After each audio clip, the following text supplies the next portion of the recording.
Четвртата глава од првото послание до Коринтијаните не беше занемарена во оваа библиска поука, но знаев дека често пати за одсекот од четврток обично нема време.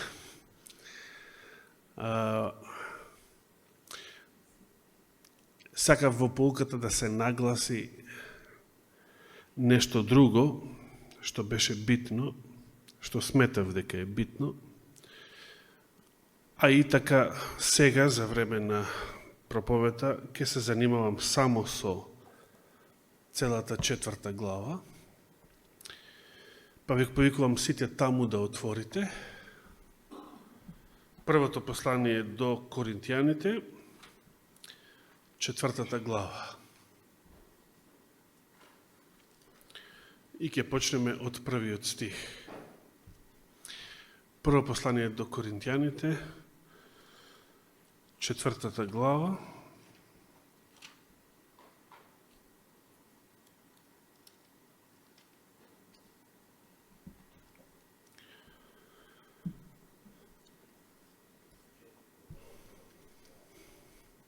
Прво послание до Коринтијаните, четвртата глава. Ја имате сите главата пред себе.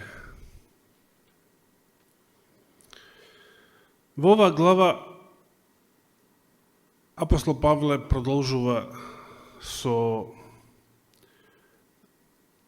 давањето чаре за проблемот што се појавил во Коринтската црква, односно за раздорите, кавгите и препирките кои што се случувале помеѓу нив. Во првиот стих, бидејќи препирките биле и делбите меѓу самите верници, било групирање околу некој водач, околу некој апостол, како денес околу некој проповедник, околу некој председател, околу некој мисионер.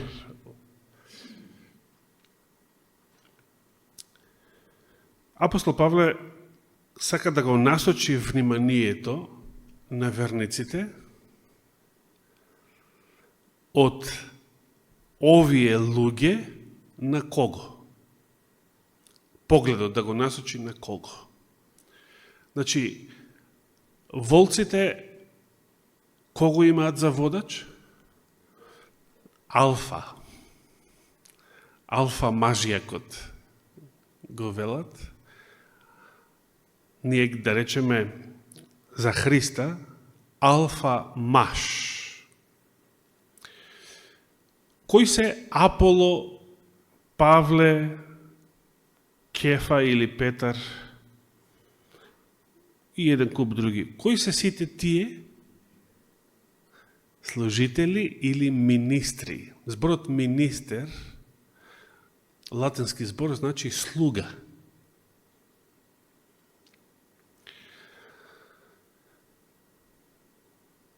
Зошто настанал? Како настанал тој збор? Зошто членовите на владата се викаат министри? Затоа што се слуги. Чии слуги? Не.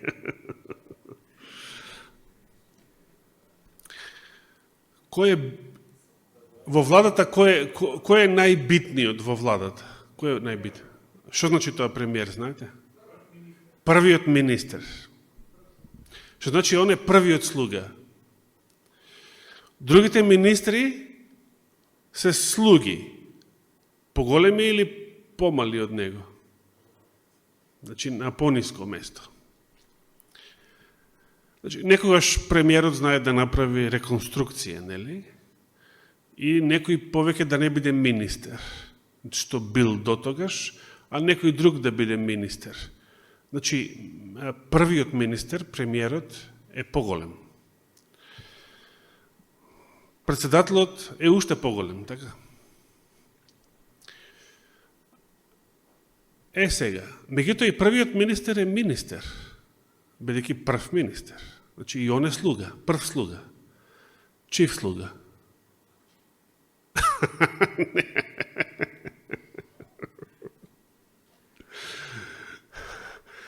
Сега ќе ти го поставам прашањето од, како се векаше бугарскиот автор? Никола Николов ли? На светскиот заговор. Кому му припаѓа Светската банка? Кој е собственик, Данило, на Светската банка? Целиот свет? Глупости. Глупости се разбира. Светската здравствена организација, која контролира? Целиот свет? Не, таквите типови, Бил Гейтс, Ротшилди, тие се исто министерчиња, слугинчиња.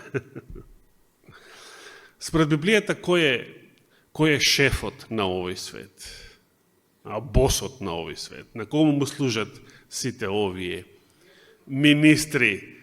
Значи, кој е прв во светот? Ѓаволот, точно. И на ѓаволот му се клањаат сите овие пониски ешалони. И глобалните, така наречени светски организации, сите организации што го имаат придавката светска пред себе, но и националните државни влади, председатели, премиери, министри и така натаму. Тие се уште пониски ешалончиња во пирамидата на овој свет. Павле сака да истакне дека вие верниците не треба да се делите по некој, можеби харизматичен водач, апостол, проповедник и така натаму, затоа што сите тие се слуги. Чии слуги? И некој да го одговорам прашањето, бидејќи не е точно дека министрите се слуги на народот. Министрите во денешните влади носат одлуки не затоа што народот им наредил тоа да го направат, туку им наредува некој друг. Кој? Потрудете се да вклучите мозок за да разберете, а не да гледате партиски вести. Други да размислуваат наместо вашиот мозок, особено не вештачката интелигенција, за да сосема закржлаве вашата природна. Но, министрите го добиле тоа име затоа што навистина биле слуги чии? Кој бил првиот во државата на кој министрите му служеле? Кралот.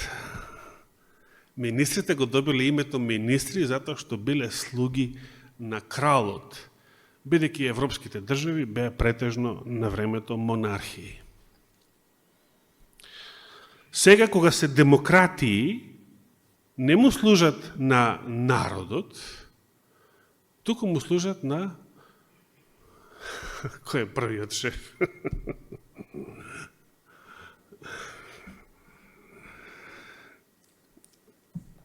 Да продолжиме со самиот текст. И така, првиот стих, секој човек нека не смета, значи нас апостолите, за Христови служители, односно слуги, односно министри. Значи, кој е главниот? Христос. Кој е алфа? А што се министрите? Тие се бета, гама, делта. Не би рекол ни тоа. Тие се Ч, Дж, Ш. Мене тоа поубаво ми звучи. Кој сакате да ви биде лидер? Алфа или Ч, Дж, Ш?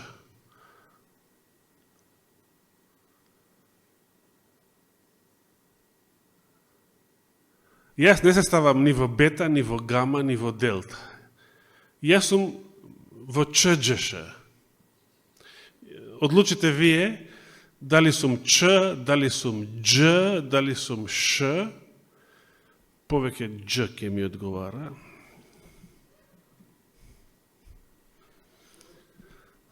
Па нешто како Джон, англиската верзија на моето име, да речеме. Не е битно. Ни бета, ни ш, и било која буква од било која азбука, како сакате, битен е алфа. Битен е Христос. И целото внимание апостол Павле сака да го насочи кон Христа. Видите, колосијаните пак, да се подсетиме, колосијаните имале друг проблем. Тие не се делеле според апостолите или според некој проповедник, туку они верувале во... Они буквално им се клањале на демоните, на ангелите, службата на ангелите. Ги нарекувале ангели. Го негувале култот на ангелите. И апостол Павле сега нив ги насочува од службата на ангелите кон кого? Кон Христа, оно што е повисок од секое началство и власт. Оној кој што ги победил сите божества, сите демони, сите идоли, дури триумфално ги врзал за својата кола. И таа победа врз сите демони, Христос, демоните се кријат во демократијата. Тоа сакав да кажам, преска. Христос ги победил сите демони на крстот. Баш на крстот ги победил началствата, властите на овој свет.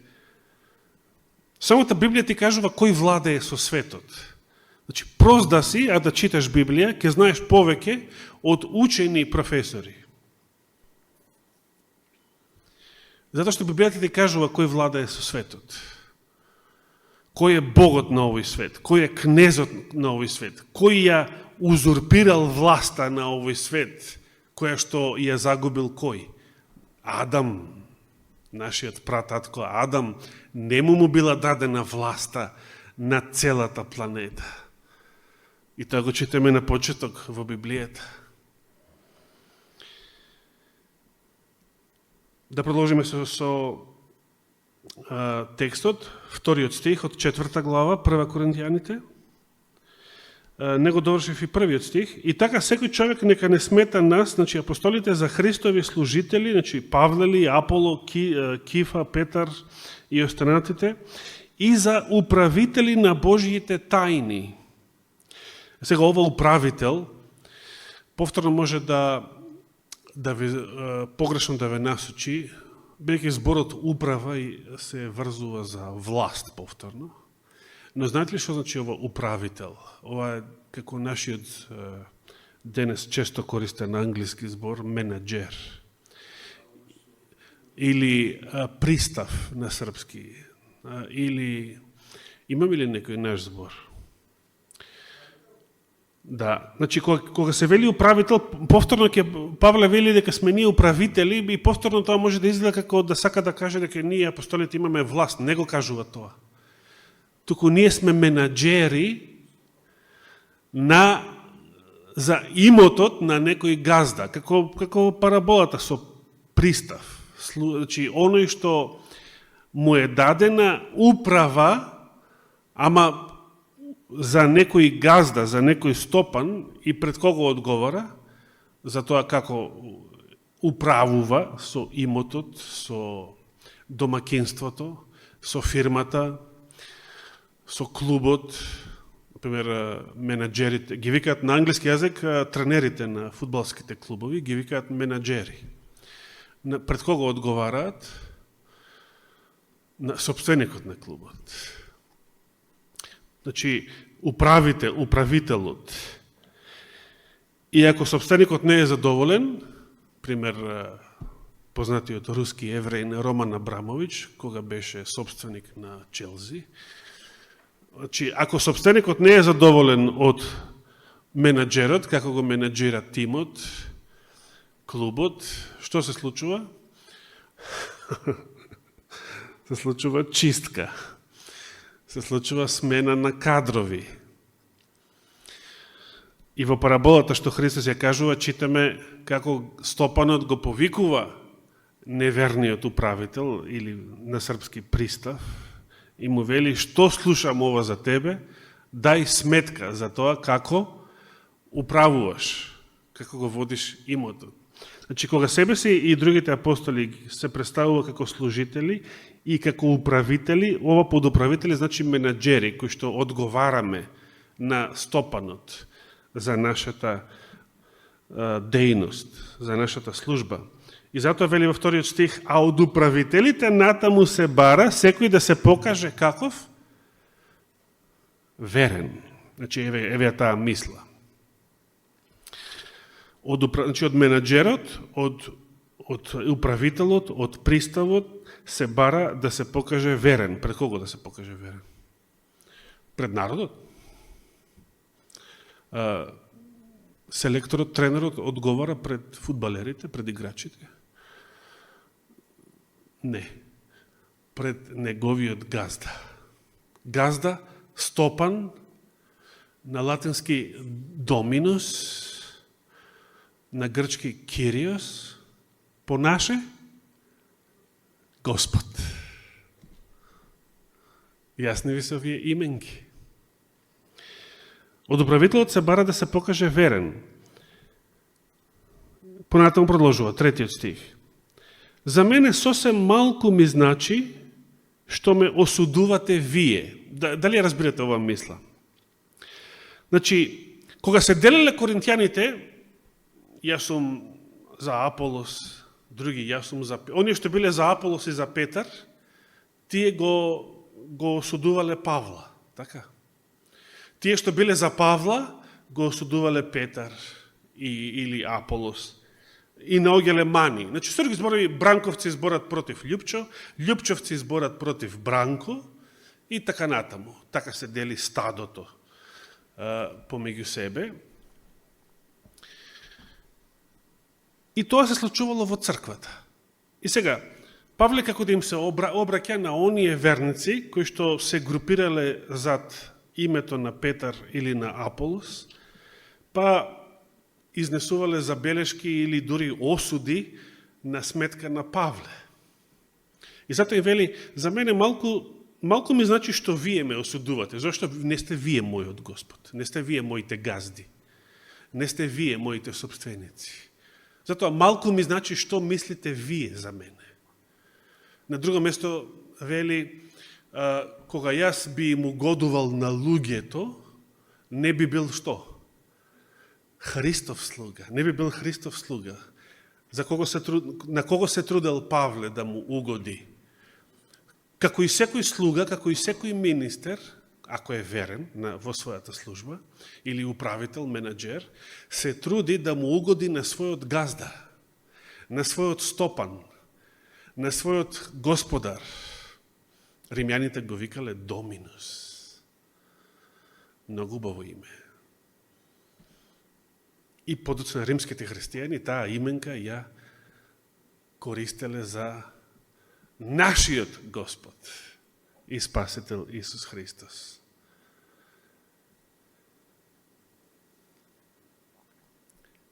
Зашто, 4 стих, не знам дека сум виновен во нешто, но со тоа не сум оправдан.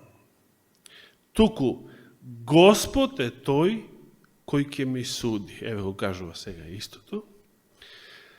И сега ги повикува и нив. Затоа и вие што треба да правите кога се работи за осудување на други луѓе, едни со други, или дури носење по суд, како што слушнавме исто така за време поуката. Затоа не судете ништо пред време, пред да дојде Господ.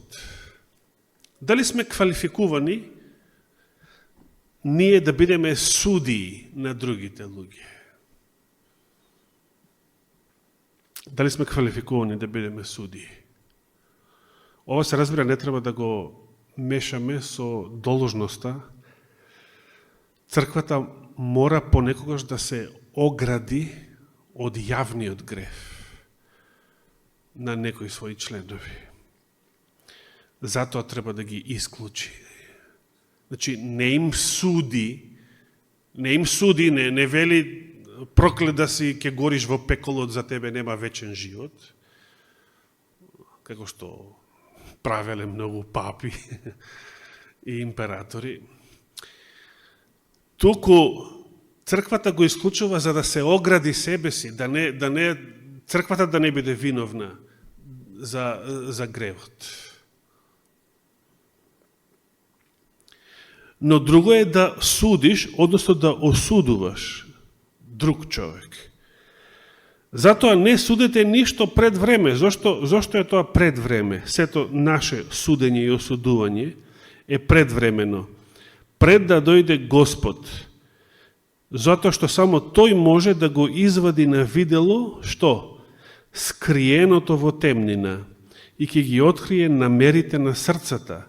И тогаш секој ќе прими пофалба од кого? Од Бога. Зошто само Господ е единствен меродавен и квалификуван да биде судија на сите луѓе? Затоа што Он ги знае сите тајни. Он ги знае сите побуди, сите намери, сите срца. Ние ги знаеме? Не ги знаеме.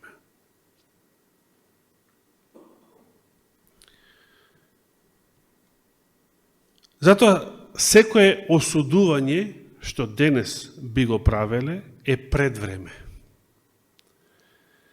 А вистинскиот суд е тогаш кога ќе дојде Господ. И тогаш, оно што ќе биде важно, не е пофалбата од луѓето, како што не беа важни критиките од луѓето, осудите од луѓето, туку пофалбата или осудата лично од Бога. На крај тоа ќе биде важно.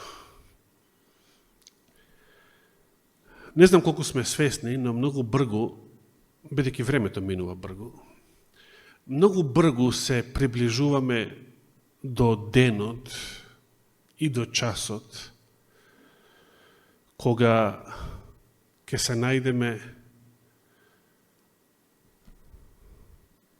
пред Божиот суд.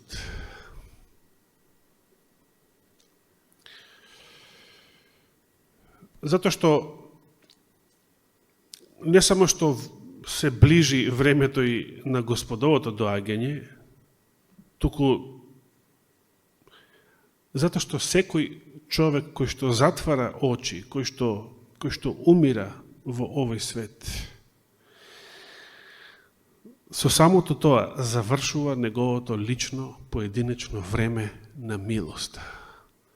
И што ќе биде следната свесна негова мисла или доживување, ќе биде средбата лице в лице со Господ Исус Христос. При неговото доаѓање. Дали сме спремни на таа средба?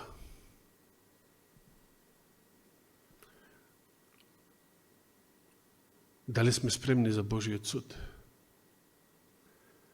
Доаѓа, бргу се ближи, често пати не сме свесни за тоа. Бргу се ближи денот кога ќе престане важноста на се што ни значело во овој живот. Дури и на дипломи, титули, углед, престиж, почит што сме уживале од другите луѓе. Сето тоа ќе престане. Ќе биде битно само едно прашање, само една работа. Што мисли Господ за мене? Тоа ќе биде единственото битно прашање. Дали сме спремни за тој час, за тој момент? Дали сакаме да се сретнеме со Исуса? Сакали или не, келе еден ден ке се сретнеме и тогаш битното ќе биде дали сум спремен за таа средба и што мисли он за мене. Што мисли он за мене?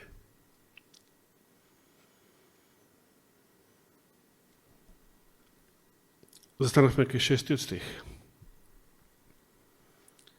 А врз себе и врз Аполоса покажав пример, браќа, заради вас, за да научите од нас да не мудрувате повеќе од она што е напишено и да не се вообразувате еден на друг. Го разбирате ова? Често пати многу проблеми во црква се случуваат дури не од некои реални проблеми, туку затоа што некој верник си прави филм, односно си вообразува нешто што не е вистина, што не е реалност, меѓутоа врз основа на така направениот филм, на така направената представа, донесува суд и формира став за некој друг брат или сестра. Тоа лично го имам видено многу пати. Понекогаш ѓаволот ни дава фатаморгана, лажна представа и лажна предрасуда за некој друг брат или сестра и врз основа на таа лажна представа, на таа вообразеност, на тој филм, ние правиме проблем.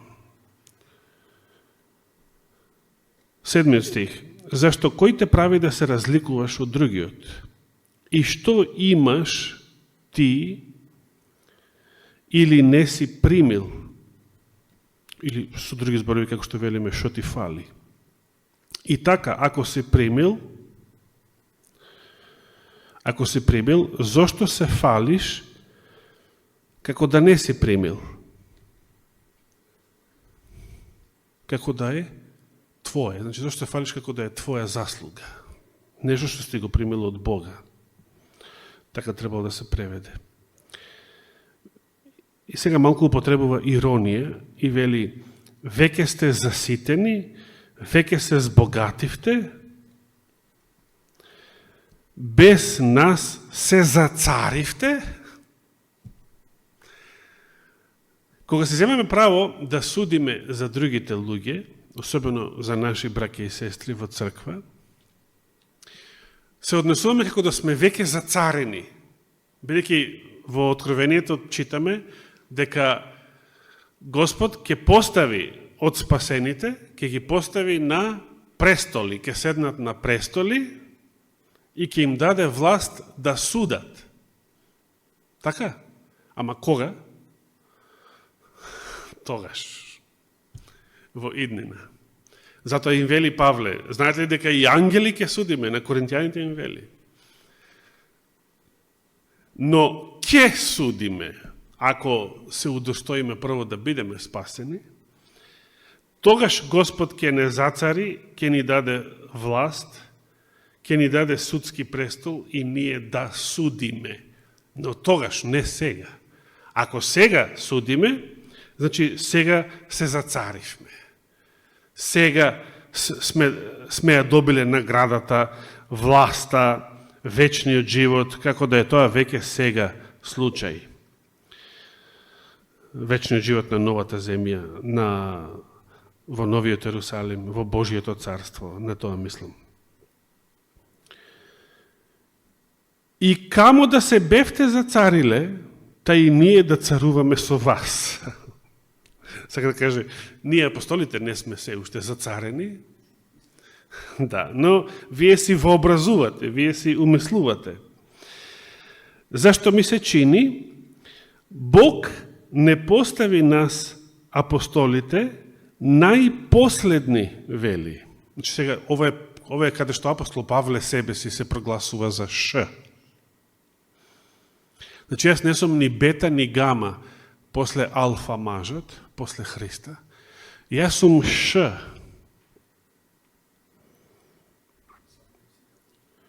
не само они, сите апостоли, како да сме осудени на смрт, зашто им станавме призор, тука во изворниот текст вели театар, односно гледалиште, им станавме призор на светот и на ангелите и на луѓето.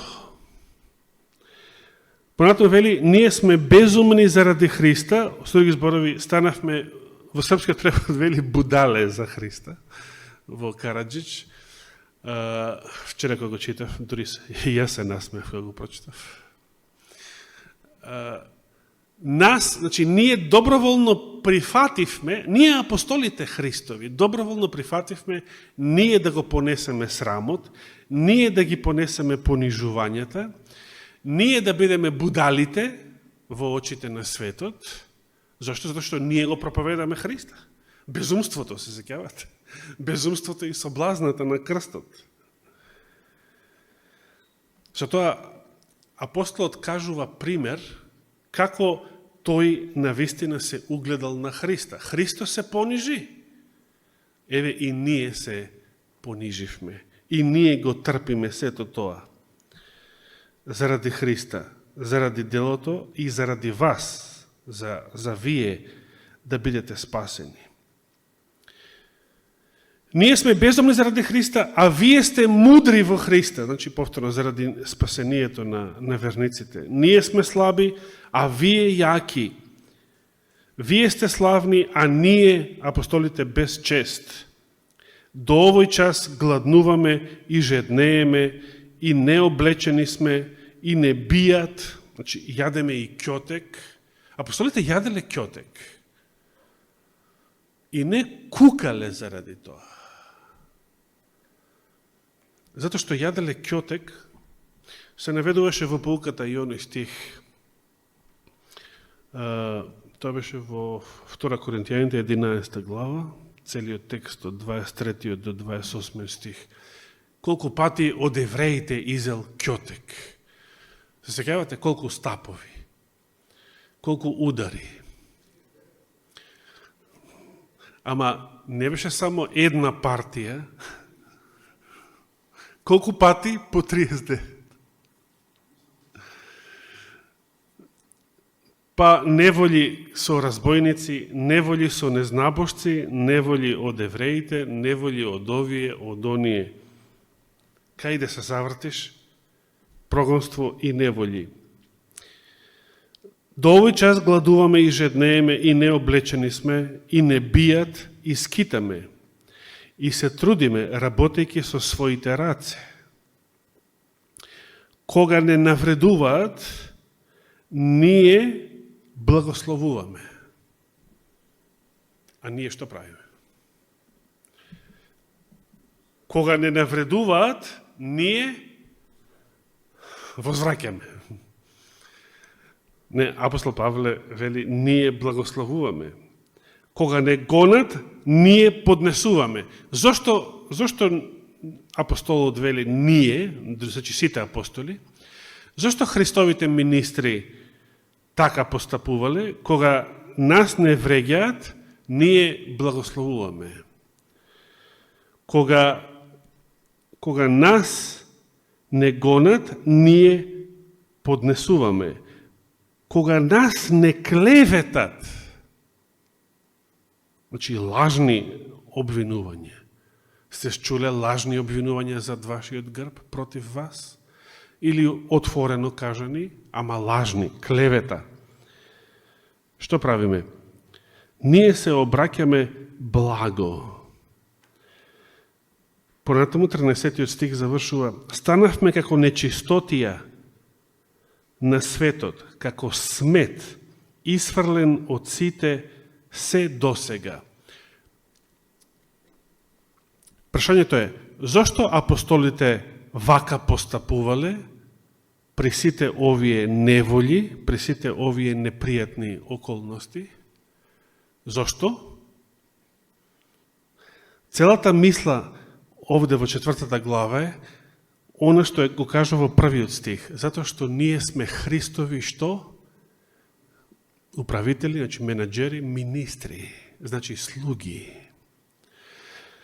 Кој беше тој што кога го пцуеа,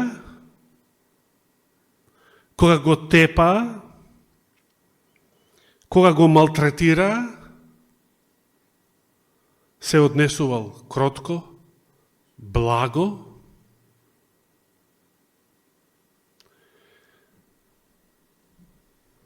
Оче, прости им, бидејќи не знаат што прават. Апостолите постапувале така како што постапил нивниот алфа маж, оној што го следат, оној чии што слуги се.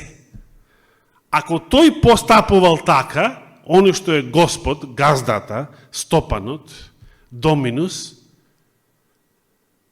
кој сум јас да постапувам поинаку? Јас сум поголем од Господ. Кога ја постапувам поинаку, значи, кога јас се однесувам поинаку спрема оние што ја навредуваат мојата чест, моето име, мојот углед, тоа што покажам со тоа? Дека јас не сум Христов министер. Јас не сум Христов слуга. Туку јас сум некој што е поголем и од него. Или полошо, јас сум слуга, министер и менаџер на некој друг, што постапува така, како што постапувам јас. Или јас, јас слугата се правам стопанот, газдата, господарот. 14 стих пак вели, не го пишувам ова за да ве засрамам, иако треба да се засрамиме, јас би рекол, туку за да ве предупредам како своји возлюбени чеда. Зашто? И сега им кажува со кое право си зема он да ги кори, да ги кара и да ги предупредува. Зашто ако имавте и 10.000 воспитувачи во Христа, или ако сакате имајте и 10.000 учители, библиски учители, проповедници, пастори и така натаму, сепак немате многу татковци, зашто јас ве родив во Христа Исуса преку Евангелието. Бидејќи Павле беше тој што ги придобил за Христа, за верата, и тој што ја основал нивната црква, тој и си зеде за право, како Христов апостол и слуга, да ги укорува и да ги предупредува за нивните раздори и нивните кавги и караници и неслога. 16 стих. Затоа ве молам, угледајте се на мене. Значи, сега разбираме на што мислел Павле? Значи, ако само го прочитавме, ако почневме за 16 стих, то можеше да звучи некако шугаво. И види, овој ги повикува верниците да се угледат на него. Меѓутоа видовме што значи да се угледаме на Павла. Спремни сме да јадеме ќотек заради Христа. Спремни сме да бидеме клеветани. Спремни сме да бидеме избркани од работа. Спремни сме сето тоа заради Христа, заради Евангелието. Спремни сме да бидеме гонети. Спремни сме на сите овие неволи. Затоа треба да се угледаме на таквите кои што сето тоа го поднесувале, затоа што тие така се угледале на Христа. Понатаму 17 стих вели, затоа и го испратив при вас Тимотеја, моето возлюбено и верно чедо во Господа. Тој ќе ви ги напомни моите патишта во Христа, како што ги учам насекаде и во секоја црква. Некои се вообразија како јас да нема да дојдам при вас. Но наскоро ќе дојдам при вас, ако биде Господова волја. И тогаш не ќе сакам да знам за зборовите на овие вообразените, Со други зборови, кога јас ќе дојдам лично да ве посетам, нема да обрнувам внимание на сето тоа што го зборувавте против мене или што ми беше пренесено, или што зборувавте едни на други кога се каравте меѓу себе и се осудувавте. Нема да знам ништо за сето тоа. Нема да ме интересира мене лично ништо од сето тоа. Само една работа ме интересира. Која е таа? Значи, ќе го повторам уште еднаш стихот. Но наскоро ќе дојдем при вас, ако биде Господова волја, и тогаш не ќе сакам да знам за зборовите на оние вообразените, туку за нивната што? Сила. На што мисли тука? И најубавиот стих од оваа глава, зашто Божјето царство не е во зборови, туку во што? Во сила. Што сакате да дојдам при вас со прачка или со љубов и со кроток дух?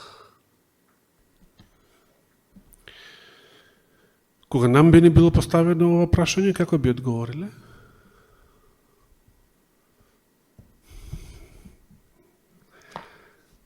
Како сакаме да се постапи со нас? Со љубов и со кроток дух или со прачка? Еве, за нашите лични гревови, за нашите лични престапи, како сакаме да се постапи со нас? Како сакам црквата како сакам да постапи со мене? Како сакам пасторот, старешината да постапи со мене? Со љубов и со кроток дух или со прачка? Ние постарите знаеме што значи прачка. Сте пробале прачка? И во шутка? И во шутка? Какви беа вака мазни беа прачките или со трња беа? Мазни беа, да. Така.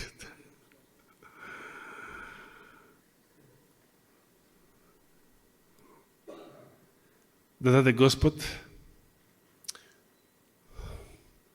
ќе продолжиме со ова сега веќе на 1. август. Со оваа тема. Да даде Господ сега да се научиме, сега да ги прифатиме неговите прекори од Божиото Слово, за кога тој да дојде, да не биде за нас прачка или бич, камшик, туку да биде за нас љубов, спасение, радост, милост, кротост, слава и вечен живот. Нека му е фала и слава вечно. Амин.